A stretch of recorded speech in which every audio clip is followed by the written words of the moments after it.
Imagine you just, you wake up one morning, right? You step out your front door, and suddenly you realize the entire foundation of your city has been completely ripped out and replaced. Oh, wow. Yeah, like the roads, the power grid, the water pipes, literally everything is different. But the wildest part is that it was all done overnight. In total silence. Exactly, in total silence by this tiny, tiny group of people you've never even met. So you were walking on ground that someone else engineered while you were sleeping. And you have absolutely no idea where these new roads are actually designed to take you. Right.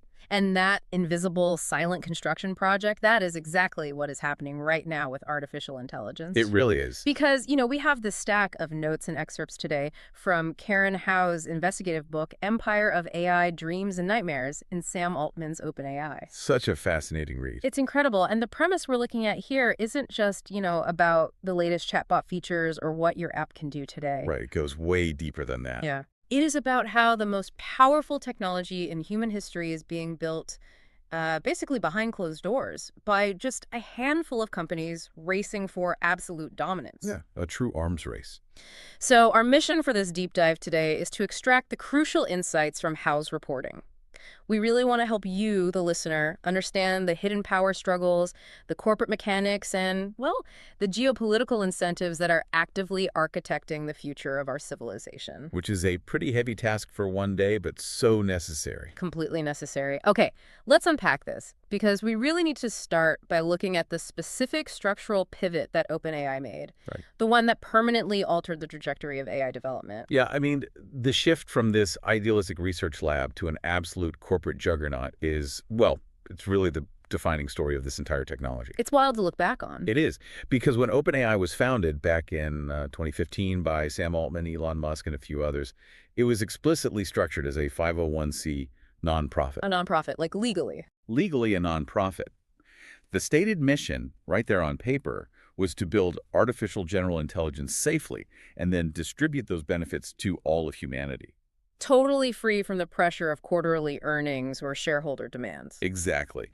But as the reporting in the source material highlights, they ran into this brutal collision with the laws of physics and economics. Right, because you can't just build this stuff for free. No, not at all. Developing models like GPT-4, it requires an astronomical amount of computing power. You aren't just, writing code on a MacBook. Yeah, you're not just a couple of guys in a garage anymore. Right. You are training these massive neural network on literal supercomputers packed with tens of thousands of these highly specialized NVIDIA chips. And those chips, they cost what, tens of thousands of dollars a piece? At least, yeah. And the data centers themselves require the electricity output of a small town just to keep running. It's staggering. So a traditional nonprofit just cannot raise the billions of dollars required to compete at that sheer physical scale. They just can't do it. What's fascinating here is how they actually attempted to thread that needle. Oh, yeah. The 2019 pivot. Right. So in 2019, under Sam Altman's leadership, OpenAI created this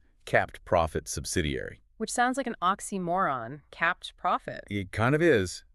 But the idea was to attract venture capital by offering massive financial returns. Right. And here's the catch: capping those returns. Capping them at what exactly? Initially, it was at 100 times the original investment. 100 times. Wow. Yeah. And the theory was that anything beyond that 100x cap would just flow back to the nonprofit board for the good of humanity. Come on. Offering 100x a return on a multi-billion-dollar investment is practically indistinguishable from a standard cutthroat venture capital play. Oh, totally. Like, if I put in $10 million, I can get $1 billion back before this so-called cap even kicks in. It's a massive payout. It completely changes the DNA of the operation. It's like, okay, imagine a noble scientific outpost, right? They're digging in the Arctic ice for purely academic reasons. That's doing pure science. Right. And then they accidentally discover this massive, unbelievable reserve of a new, limitless energy source. Oh, I like this analogy. The moment they realize what they actually have, the quiet research it stops. They realize, wait, we need a $5 billion drill to extract this. Right. And instantly, that little idealistic outpost transforms into a fiercely competitive global extraction empire. That is exactly what happened. And that structural flaw, This weird mixing of nonprofit safety mandates with hyper-capitalist incentives is what eventually led to that infamous boardroom chaos. Oh, the November 2023 weekend, where Yeah. Sam Altman was fired and then brought back like 3 days later. Yes. The board, whose only legal duty was, quote-unquote, to humanity, completely clashed with the commercial arm. Because the commercial said survival depended on moving fast. Exactly. They had to release products fast enough to satisfy Microsoft's $10 billion investment. And Hal's book makes it so clear the commercial side won. Hands down. The era of AI as a purely academic, open-ended research pursuit, it is totally dead.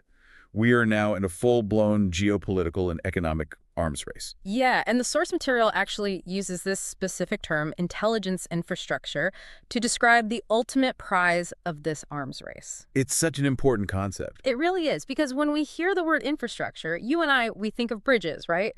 Highways or maybe fiber optic cables. Physical stuff. Physical stuff.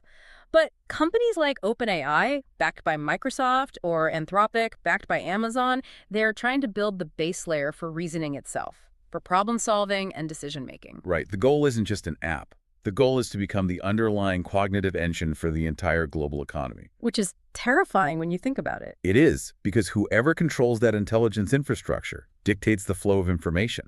They redefine labor markets, and ultimately, they influence human behavior on a massive scale. They are not building standalone software. They are literally building the utility grid of the future. Exactly. And the book emphasizes over and over that we have to pay attention to the incentives driving this technology. Right.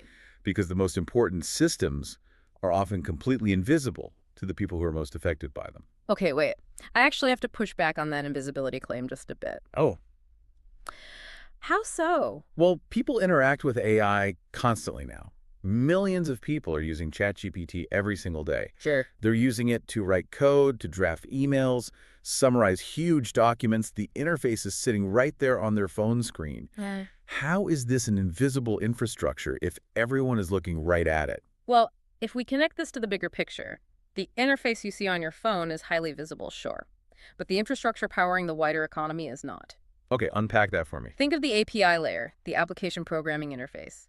When a hospital implements a new automated triage system, or a bank deploys a loan approval algorithm. Right, or even a customer service bot. Exactly. When they roll out those tools, they usually aren't building their own AI from scratch. They are paying for API access to OpenAI's or Google's underlying models. Ah, so they are essentially just wrapping their own specific business interface around OpenAI's brain. Precisely. So you as the user might think you are interacting with this highly specialized legal assistant app, but underneath it all, you're being served by OpenAI's proprietary infrastructure. You don't see the massive data centers. Right. You don't see the reinforcement learning algorithms prioritizing certain types of answers. And you certainly don't see the commercial incentives dictating why the model was tuned to behave in that specific way. The strings pulling the puppet are invisible. Exactly. The puppet is visible, but the strings are hidden. But doesn't the massive surge in open source AI models kind of counter this corporate monopoly? You mean like Meta's models? Yeah. Companies like Meta are releasing the weights of their highly capable Llama models for free. Literally anyone can download them. Doesn't that shatter the invisible corporate infrastructure by, democratizing the core technology? It's a great point, but it democratizes access to the model, not the infrastructure required to run it effectively at scale. Oh, because of the physical hardware. Exactly. Yeah. The source text dives deep into the reality of what they call inference costs. Inference costs. Yeah, basically the cost of actually running the model. Running a highly advanced open source model for millions of users still requires a staggering amount of hardware. Right, you still need the servers. The massive server farms, the advanced cooling systems, the energy contracts, that physical infrastructure remains highly concentrated in the hands of a few tech giants. Wow. So even if the code itself is open and free, the physical reality of computing power creates a massive bottleneck. So the gatekeepers aren't just hoarding the algorithms anymore. They are literally hoarding the physical capacity to do the math. Yes.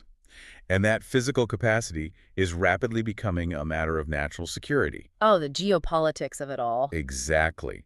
The book outlines how governments are actively participating in this arms race.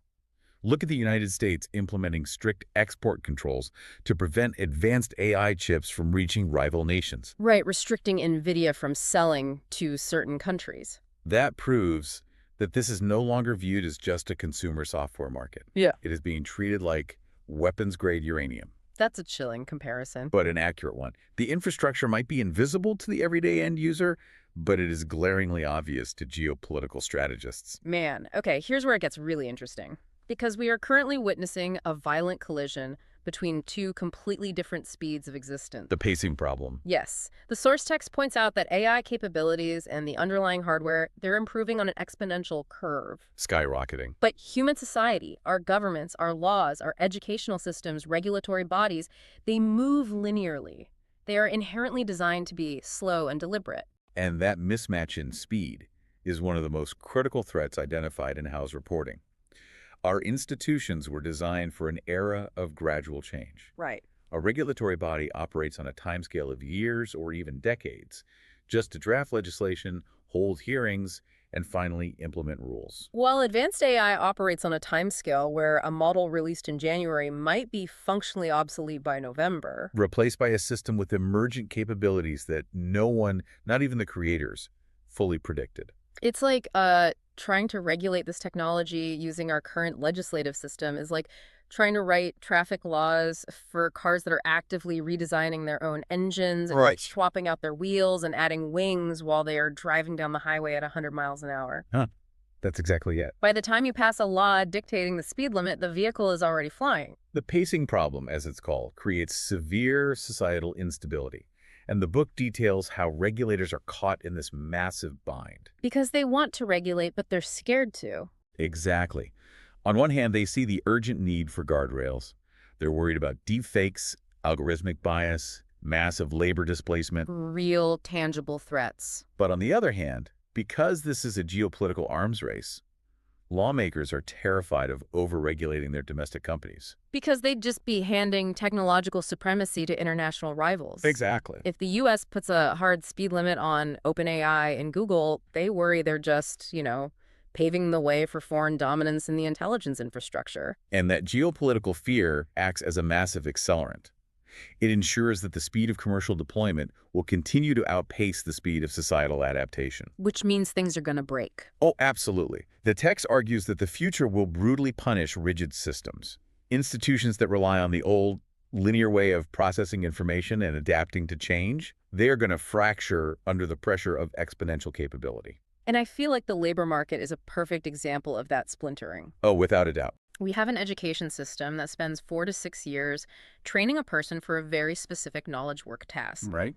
But the capabilities of the underlying intelligence infrastructure might render the mechanics of that task entirely automated within a 2-year deployment cycle. Which introduces an era of profound, unprecedented uncertainty for almost everyone. Yeah. Advanced AI holds the potential to accelerate scientific discovery, dramatically improve medical diagnostics, and elevate human productivity to heights we can't even imagine. A utopian dream. Right. But the exact same models, deployed through the exact same APIs, can amplify bespoke misinformation to unmanageable levels. Yeah. They can drastically widen wealth inequality by centralizing all the profits of automated labor and introduce systemic vulnerabilities across global networks. So the exact same algorithm capable of, say, providing customized world-class tutoring to a child. Yes. That same system can be deployed to execute highly customized, perfectly manipulative phishing attacks or political persuasion campaigns. The duality of the technology is completely inseparable. The same tools creating enormous opportunity are simultaneously generating enormous systemic risk. So what does this all mean? The source material gives us actionable takeaways, right? It does, thankfully. And one of them is the absolute necessity of developing technological literacy. But I have to ask on behalf of everyone listening, how exactly does a person do that when the technology itself is mutating faster than the experts can even map it? This raises an important question, because the term technological literacy is wildly misunderstood right now. People think it means coding. Exactly. But Hal's work implies that you do not need to become a machine learning engineer.